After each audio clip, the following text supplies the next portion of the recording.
What's going on, guys? It's Mr. DEBT, Joe Lorick from the Money Etiquette Group. Happy Black History Month, and this message is for people of African descent that live in America. Whether you consider yourself Black, African American, Native American, no matter what you consider yourself, if you're of African descent, I want to talk to you today, I want to talk to my people. I want to talk to our culture.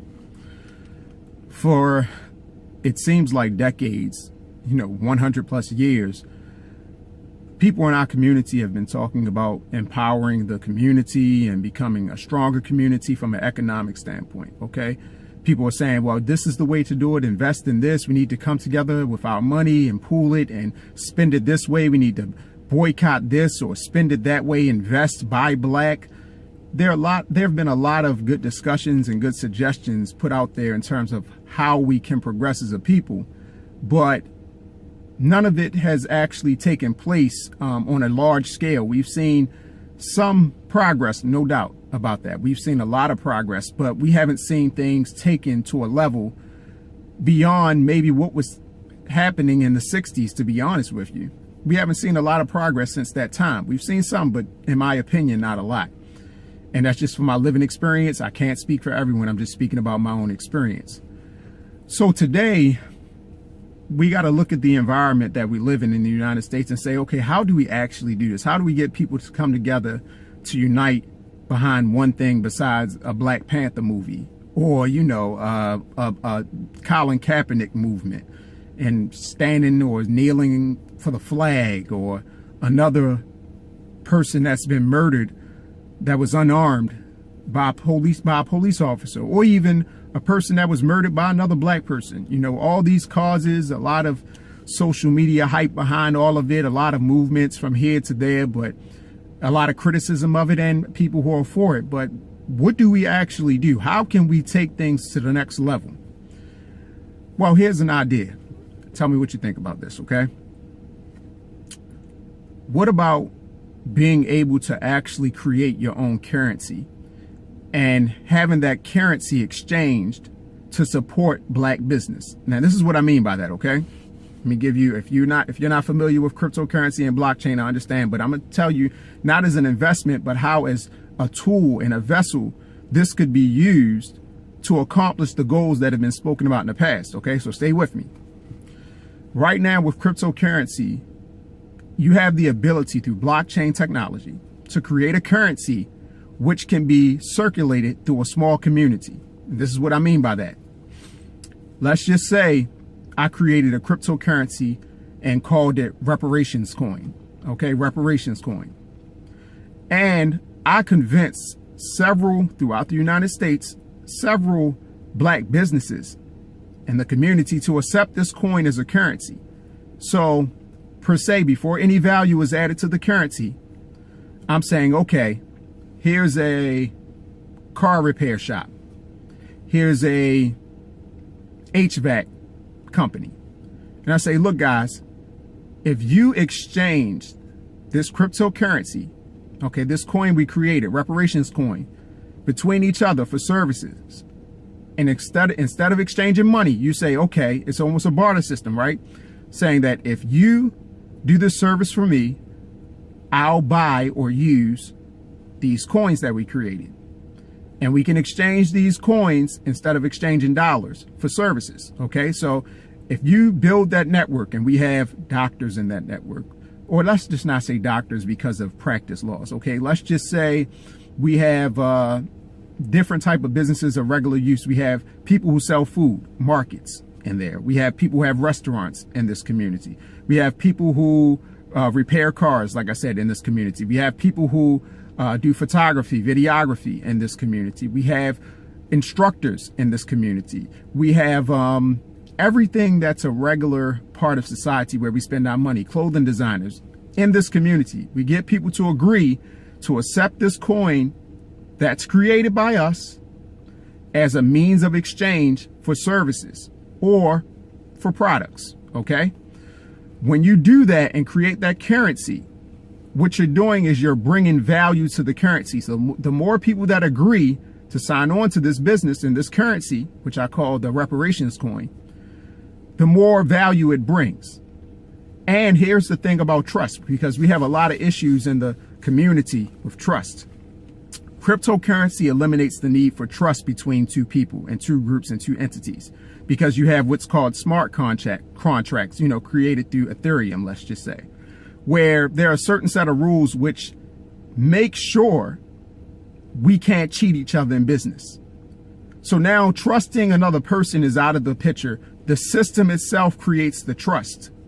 So now we can trust each other, even if I'm in Baltimore and you're in Atlanta.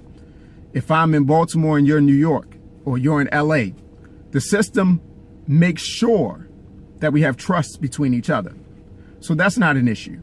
So now we have a currency circulating in a small community based on trust that's built in a system that's gaining value based on more people using this currency.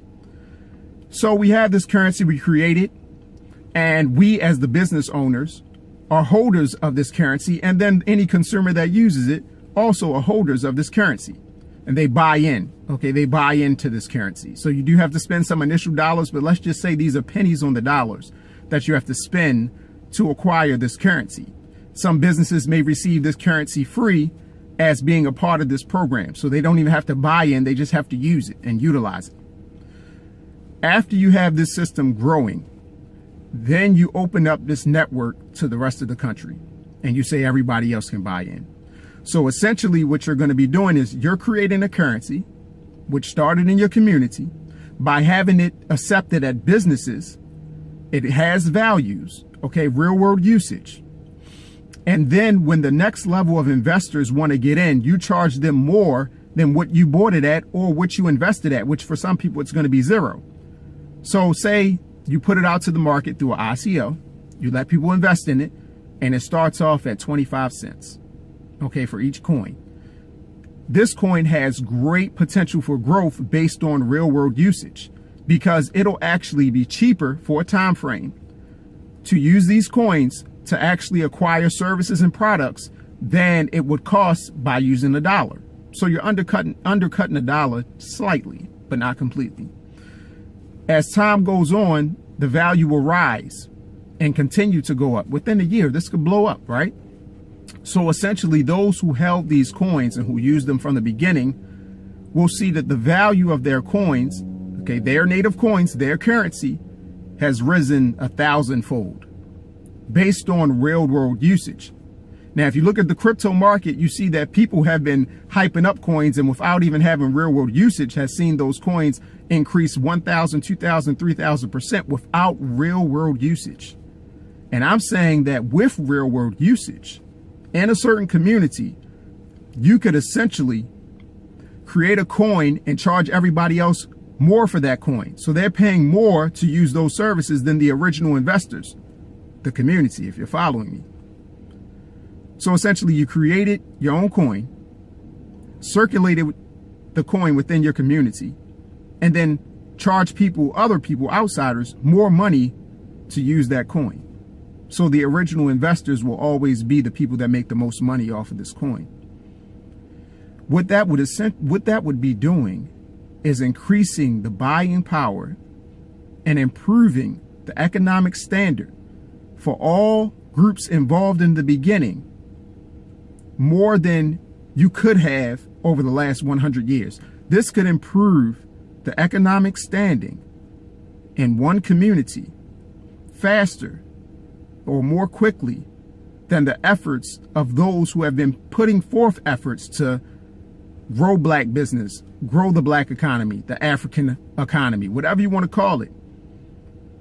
This could speed up the process faster than anything else that's happened. That's the opportunity. That's the importance of cryptocurrency, okay? It's not just making money expand. It's the opportunity to create your own currency, which already has trust in it, for a community of people that don't have a lot of trust within each other. So the trust is built in the system. And then charging outsiders more money to acquire these coins than what we paid for it, which means that you're being financed and the value is increasing based on outside usage and inside usage. Tell me what do you think about that? Do you think a system like that would work? Because from what I've been hearing over the past several decades during my studies, this is what's being described of what could work. Now you have the true mechanism through blockchain and cryptocurrency technology, which eliminates trust issues and gives a people the ability to be empowered collectively. And this would not require one city or two city or one community and two communities. You know what? Here's the funny part. If 10 businesses in a 1 mile to 2 mile square radius within a city, within a community, agreed to accept these coins and agreed to this business model, the impact would actually be felt in a much larger space. The impact could actually affect the entire community. So it wouldn't even take a lot of people, but it certainly would enrich and bring value to a smaller community and make the value just expand much faster than anything we've seen. So do you think this could happen? I don't know. I know what I'm doing in the background when I talk about this cryptocurrency thing. While a lot of people think it's all about investing, I'm looking at the bigger picture. I don't know if it'll work, but it's an idea. Tell me what you think. I hope you leave something in the comment section. I'm really interested to hear your thoughts. Again, happy Black History Month. Remember, it's not about what happened in the past, even though it's important to know it. It's about what Black history are you creating today. Talk to you soon.